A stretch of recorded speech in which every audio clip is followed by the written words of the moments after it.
प्यारे बच्चों, कल की क्लास में हम लोगों ने पढ़ा था ध्वनि में डॉपलर प्रभाव और आपको बताए थे कि इसी तरह से प्रकाश में डॉपलर प्रभाव होता है।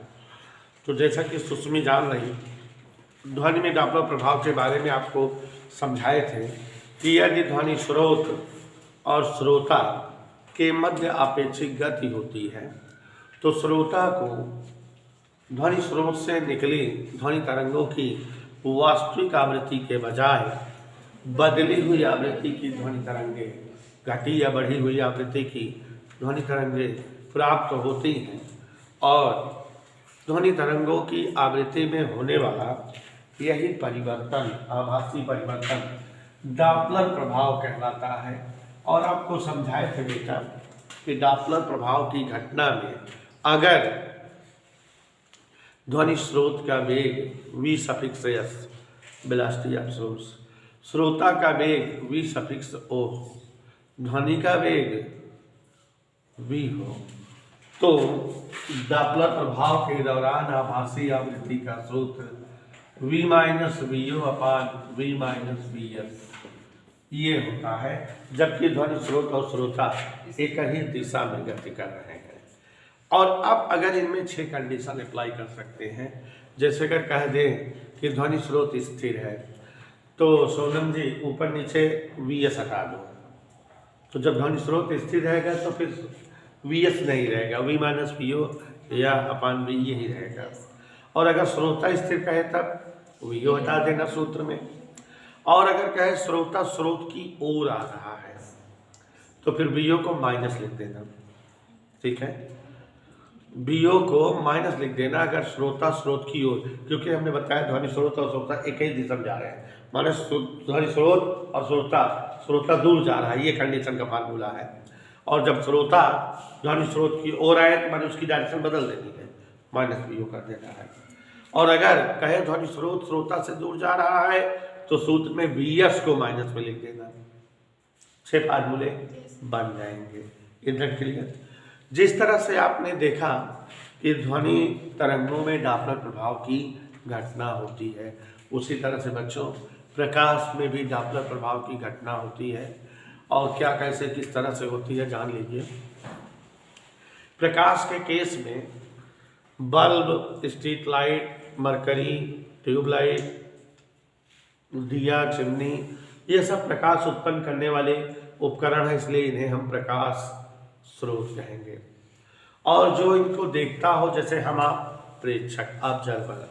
तो बच्चों ये पाया गया है कि यदि प्रकाश स्रोत और प्रेक्षक स्थिर हो, मीन्स दोनों के बीच की दूरी में बदलाव ना हो, तो प्रेक्षक को प्रकाश स्रोत द्वारा उत्पादित प्रकाश की वास्तविक आवृत्ति की तरंगे प्राप्त होती है।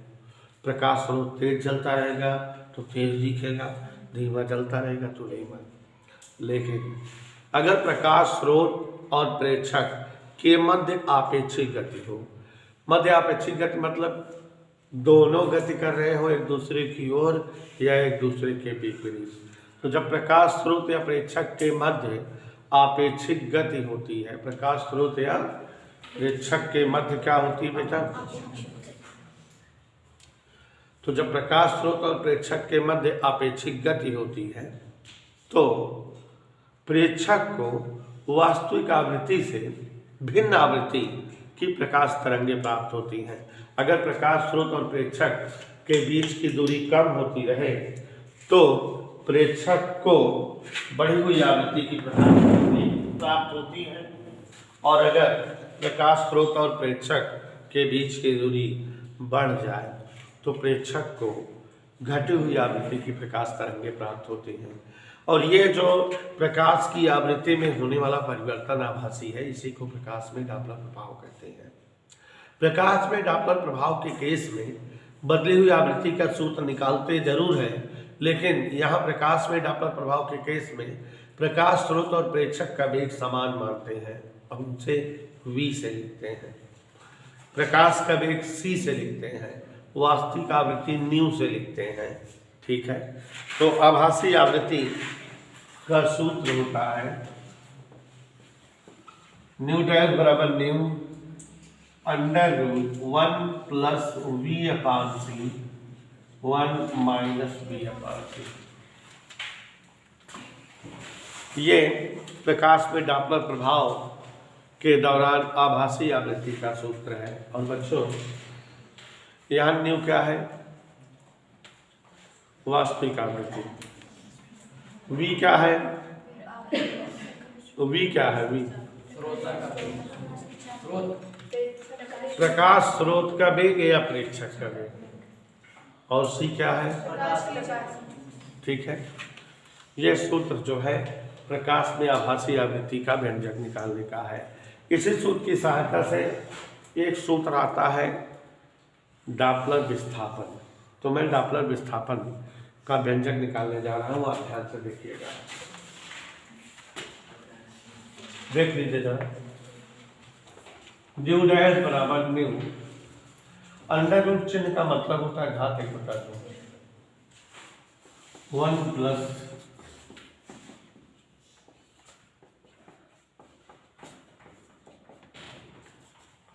कोई डाउट? हाँ,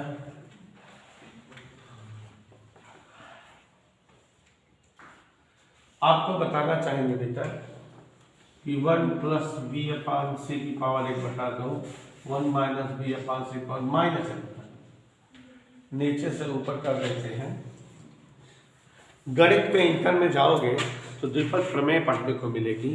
a प्लस बी घातीय का विस्तार सिखाया जाएगा। और जब उसमें विस्तार सिखाया जाएगा तो यह भी जान लो कि अगर जो है घातें छोटी होती हैं तो जैसे a प्लस बी की पावर n हो, n और b दोनों छोटे हों तो इसकी value a plus B n हो जाती है, बाकी छूट जाता है, बाकी मान लिया जाता है नगण्य है। ठीक है।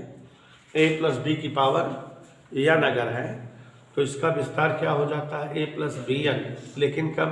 जब b और n छोटे राशि हो तो और सारे पद और छोटे होने के कारण नगर हो जाएंगे। तो यहाँ वही चीज लगाएंगे हम लोग। न्यू डैश बराबर न्यू, ये घात अंदर आ जाएगी 1 प्लस माइनस माइनस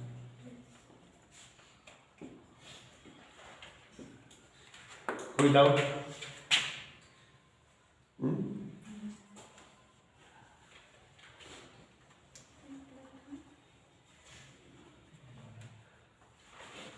ये समझ आया?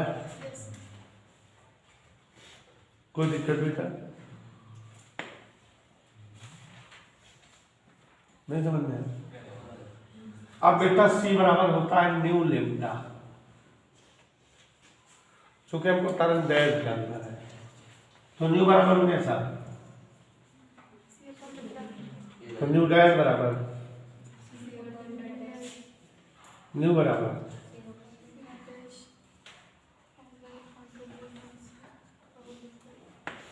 कह दो हम सी काट में लेम्डी इधर लेम्डी डैश इधर।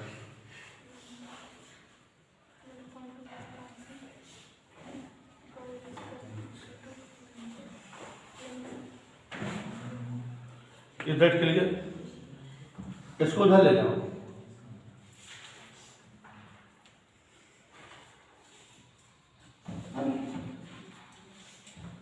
नहीं समझ में आया?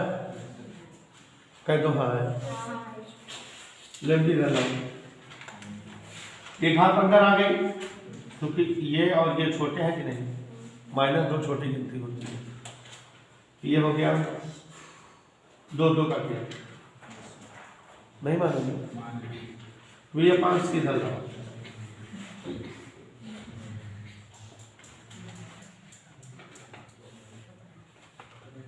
ठीक है। लेम्डा कम ऊपर लिख सकते हैं डेल्टा लेम्डा। क्या लिख सकते हैं? तो डेल्टा लेम्डा बराबर तिरछा गुणा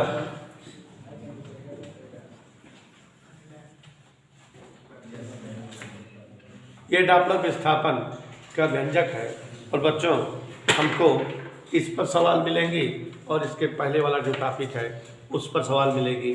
ध्वनि में डॉपलर प्रभाव की सवालें मिलेंगी और इस टॉपिक पर भी सवालें मिलेंगे। कहीं कोई दिक्कत क्लियर हो गया।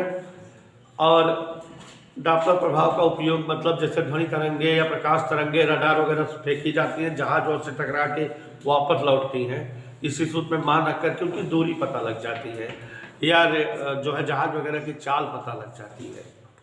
ठीक है, इसी सूत्र के प्रयोग से। तो ये चैप्टर पूरी तरह से समाप्त हो गया। हमने आपको चैप्टर पढ़ा दिया और अब आप जान रहे हो कि आपके प्रकाश के या चैप्टर के कोर्स पूरे हो गए।